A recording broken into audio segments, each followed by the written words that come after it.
first glance at this schoolhouse, it is almost as if it was pulled straight from the pages of a Laura Ingalls Wilder book. But this is not Walnut Grove. This is Strawberry. The one-room schoolhouse was built back in 1885. The fact that it's still in the same place that it was built has made it the oldest schoolhouse, because other schools have claimed to be older, but they've been moved to historical little places, and this is right where it was built.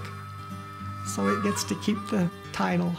Students were taught the ABCs until around 1916, and then the schoolhouse became a stomping ground for other things. It was a place for people to come and live, and they always had their dances and parties and everything here. It was kind of a social area too, so they just kept it as that for a long time.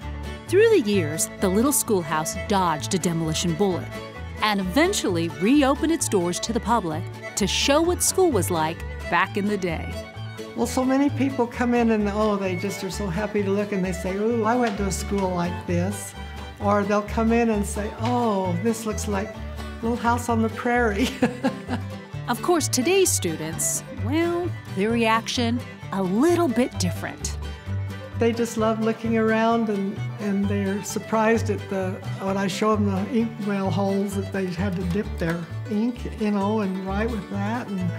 And they're happy to see the blackboard, because now the schools don't have blackboards. I just love to be able to tell them that my husband's mother went to school here, and I tell them that she rode a horse to school, and I ask them, I said, how many of you ride a horse to school? And they look at me like I'd lost my mind. And I say, well, how many would like to ride a horse to school? And they all raise their hands, and they just can't believe that, you know, somebody went to school here, since their schools are so modern now. The small wooden desks, the dunce cap in the corner. Things are certainly different now, and so are the rules. This is Rules for Teachers in 1872. Number 1, teachers each day will fill lamps and clean chimneys.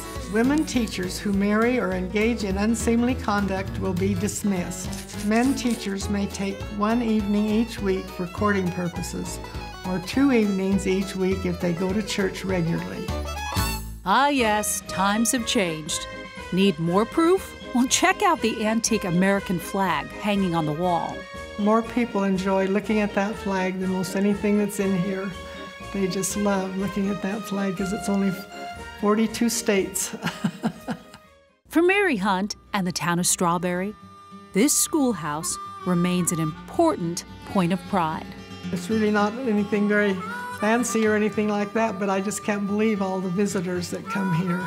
It's really been special to have people from all over the world and all over the United States. They just come in and just love to look around, and they read all about it, and they just love looking at it just to see that it's still here. Classes may no longer be held inside these walls, but a lesson or two you can't help but get with a special visit to this schoolhouse from the past.